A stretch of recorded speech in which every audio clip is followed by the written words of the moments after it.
हाय friend, आज हम common geriatric health problem and nursing management यानी ऑल्डर एडल्ट के अंदर कौन कौन सी बीमारियां आती है और उनका नर्सिंग मैनेजमेंट क्या होगा इसके बारे में डिस्कस करेंगे। इससे पहले आपने मेरा यूट्यूब चैनल सब्सक्राइब नहीं किया तो please subscribe my YouTube channel and press the bell icon. इससे क्या होगा, जब भी मैं वीडियो अपलोड करूंगा तो सबसे पहले आपको मेरा नोटिफिकेशन मिल जाएगा। तो चलिए हम डिस्कस करते हैं कौन कौन सी जीएट्रिक हेल्थ प्रॉब्लम होती है। Some common health problem of old age यानी पॉइंट ऑफ व्यू से वेरी वेरी इंपॉर्टेंट होता है। इक्वेशन से आता है कॉमन जीएट्रिक हेल्थ प्रॉब्लम ना, कौन कौन सी होती है। आई डिसऑर्डर यानी कैटरैक्ट। आई डिसऑर्डर होता है एग्जाम्पल कैटरैक्ट यानी मोतिया बिंदु यानी दिखाई देना कम हो जाता है। जैसे जैसे इंडिविजुअल ओल्डर एडल्ट के अंदर चले जाता है उसे दिखाई देना कम हो जाता है। आई डिफनेस यानी बहरापन, उसे सुनाई देना भी कम हो जाता है। ऑस्टियोआर्थराइटिस यानी ऑस्टियोआर्थराइटिस यानी जॉइंट के अंदर इन्फ्लामेशन है। जो हमारे वियरिंग जो वेट को गेन करते हैं, जो वेट को वियर करते हैं, उन जॉइंट के अंदर इन्फ्लामेशन हो जाता है ओल्डर एडल्ट के साथ, जिसके कारण ओल्ड एज को पेन बहुत महसूस होता है, बोन पेन होता है, फ्रैक्चर एंड हड्डी का टूटने का रिस्क अधिक होता है। ब्रूराइटिस यानी एक्सेसिव इचिंग होती है उनको, जबकि एक्सेसिव खुजली होने लग जाती है ना। CAD यानी ये coronary artery disease. Coronary artery disease कब होती है, जब कोरोनरी आर्टरी के अंदर किसी प्रकार का ब्लॉकेज हो जाता है। इसके ब्लॉकेज के कारण हार्ट को प्रॉपर ब्लड सप्लाई नहीं मिलती, जिसके कारण हार्ट अटैक आता है। कैंसर, जैसे जैसे इंडिविजुअल वृद्धावस्था में चला जाता है, ओल्डर एडल्ट होता है, उसके कैंसर होने की संभावना अधिक हो जाती है। जैसे कि ये लंग्स कैंसर, ब्रेन कैंसर होने लग जाता है। सीवीए, सीवीए क्या है, सीवी क्या सेरेब्रोवैस्कुलर एक्सीडेंट। सेरेब्रोवैस्कुलर एक्सीडेंट यानी स्ट्रोक। स्ट्रोक का मतलब होता है जैसे कि हार्ट, जो ब्रेन के अंदर ब्लड सप्लाई की आर्टरी होती है उसके अंदर किसी प्रकार का ऑक्लूजन या बाधा हो जाता है, जिसका ब्रेन को प्रॉपर ब्लड सप्लाई नहीं मिलती और ब्रेन के टिश्यू डिथ होने लग जाते हैं, जिसके कारण इससे सेरेब्रोवैस्कुलर एक्सीडेंट होता है। डायबिटीज, जो ओल्डर एडल्ट होते हैं उनके अंदर डायबिटीज की बीमारी रहती है यानी इंसुलिन की मात्रा कम हो जाती है। ट्यूबरकुलोसिस, जो ओल्डर एडल्ट होते हैं उनके अंदर इम्यूनिटी की पावर कम हो जाती है। जैसे जैसे एज बढ़ती है हमारी, और हमारे अंदर इम्यूनिटी की पावर कम होने लग जाती है। इसके कारण ये जो माइक्रोबैक्टीरियम ट्यूबरकुलोसिस होता है, जो टीबी का कॉजेटिव एजेंट होता है, वो हमारे अंदर क्या था, ट्यूबरकुलोसिस से ईयरली इन्फेक्टेड कर देता है हमको। न्यूमोनिया, एयरसेक्स, जो लंग्स के अंदर एक्सरसाइज हो उनके अंदर इन्फ्लामेशन हो जाना, pneumonia. Management of problem, management कैसे करते हैं प्रॉब्लम की। सबसे पहले डिजीज कौन सी है, कैटरैक्ट यानी आई डिसऑर्डर। कैटरैक्ट आई डिसऑर्डर का इसके प्रॉब्लम ड्यू टू डिजीज। इसके डिजीज के अंदर क्या क्या क्या होता है हमारा, डायमेंशन ऑफ विजन यानी हमें उसको वर्द व्यक्ति को धुंधला दिखाई देने लग जाता है। प्रोग्रेस इनटू ब्लाइंडनेस, धीरे धीरे वो अंधा होने लग जाता है। प्रॉब्लम इन रीडिंग, उसे पढ़ने में दिक्कत होने लग जाती है। अब नर्सिंग केयर क्या करेंगे, अब नर्सिंग कंसिडरेशंस, नर्सिंग केयर क्या देंगे। Arrange strong site for reading, उसे पढ़ने के लिए हम स्ट्रॉन्ग साइट जो अच्छे से दिखाई देते हैं उसका अरेंज करेंगे। Give large print for reading matter, उसे रीडिंग मैटर को पढ़ने के लिए लार्ज प्रिंट, बड़ा प्रिंट ला कर देंगे। If the patient hand surgery we alert for unusual reaction to sedatives. Sedatives जो है ये ब्रेन की एक्टिविटी को कम कर देते हैं। If eyes are bandage always announce your presence, अगर पेशेंट के आइज के चारों ओर पट्टी की गई एंड बैंडेज किया गया तो आप उसे बोलना कि आप पास में ही है, उसके उसे महसूस कराना के पास में ही है।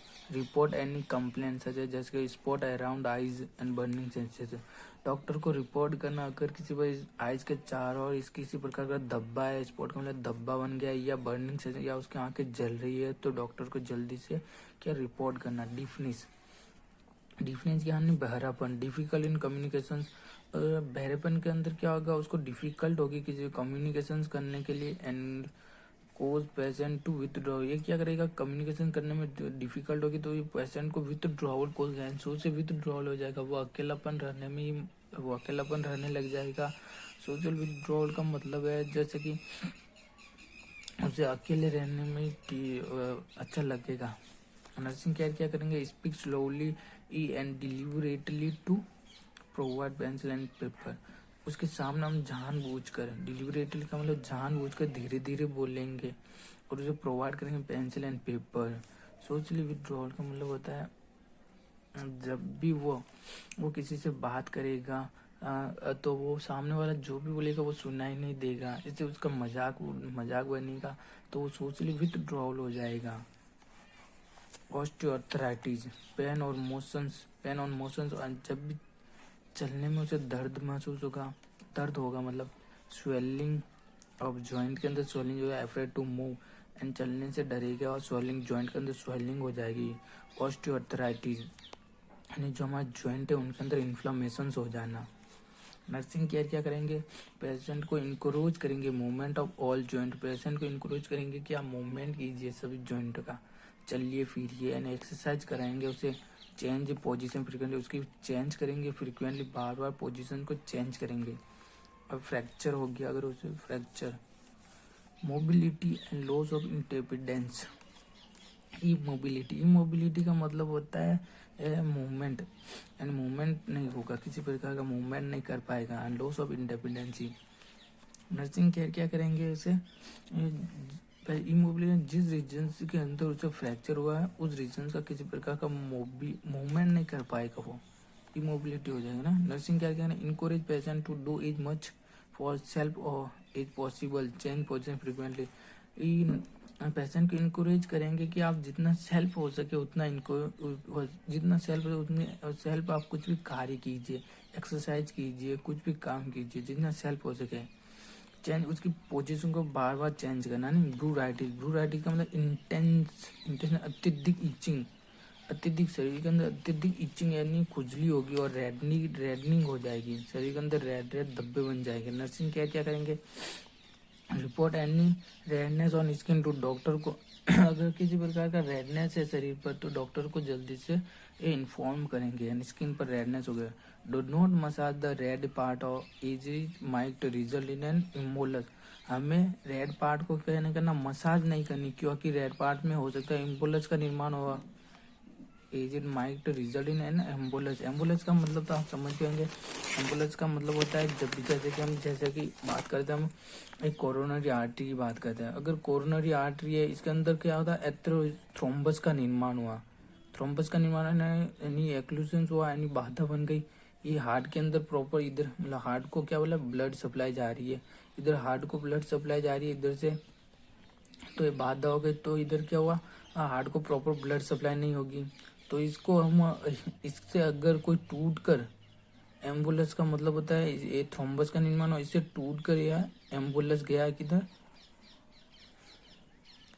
ये क्या है इधर मान लीजिए लंग्स को जाने वाली आर्टरी है, अब ये यहाँ से टूट कर एम्बुलेंस ट्रेवल करके यहाँ पर आ गया, थ्रोम्बस का एक पार्ट टूट कर यहाँ पर आ गया और यहाँ पर एक्लूजन के पल्मोनरी आर्टरी के अंदर ब्लड सप्लाई के अंदर बाधा डाली, तो इसे एम्बुलस बोलेंगे, क्योंकि यहाँ से थ्रोम्बस से टूट कर आया है, यहाँ पर निर्माण नहीं हुआ इसका, तो इसे एम्बुलस बोलते हैं ना।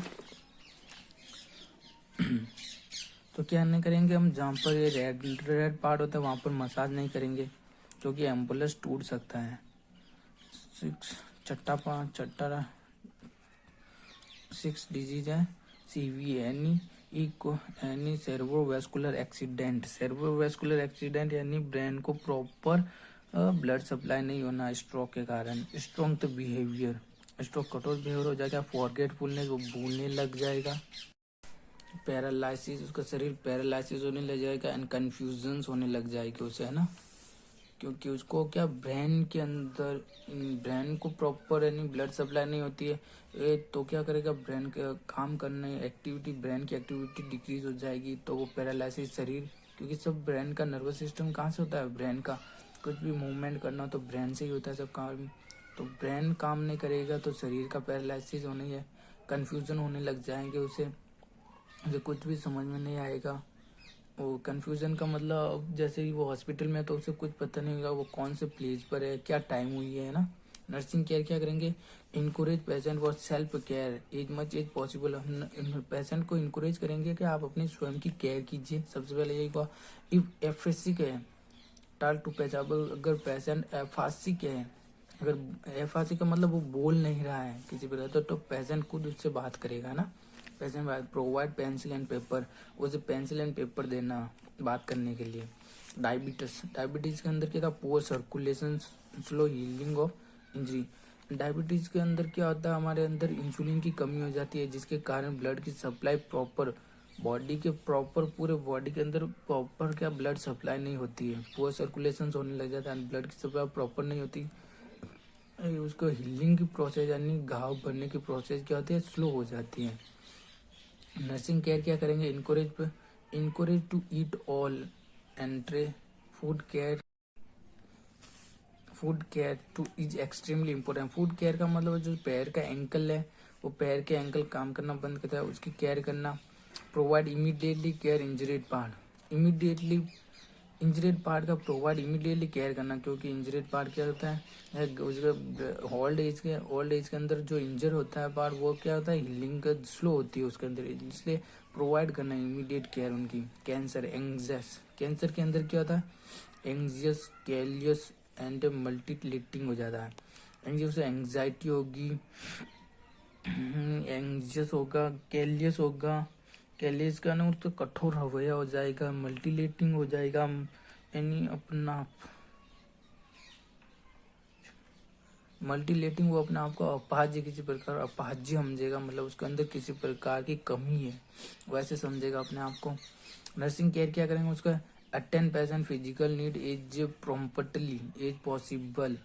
पेशेंट अटेम्प्ट करेगा, उसको फिजिकल नीड देंगे प्रॉम्प्टली, यानी जितना पॉसिबल, जितना जल्दी हो सके, एज पॉसिबल, जितना जल्दी हो सके वो उसकी फिजिकल नीड्स को पूरा करेगा।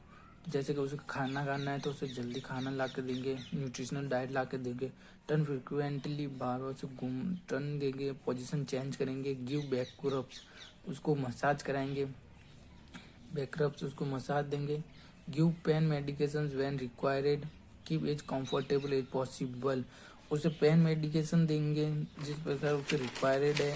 एंटी कैंसर पेशेंट कीमोथेरेपी वाले मेडिकेशन देंगे, गिव द कंफर्टेबल पोजीशन, उसे कंफर्टेबल पोजीशन के अंदर रखेंगे।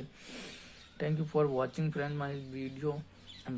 अगर आपको ये वीडियो समझ में आया, please like and subscribe my YouTube channel. Thank you.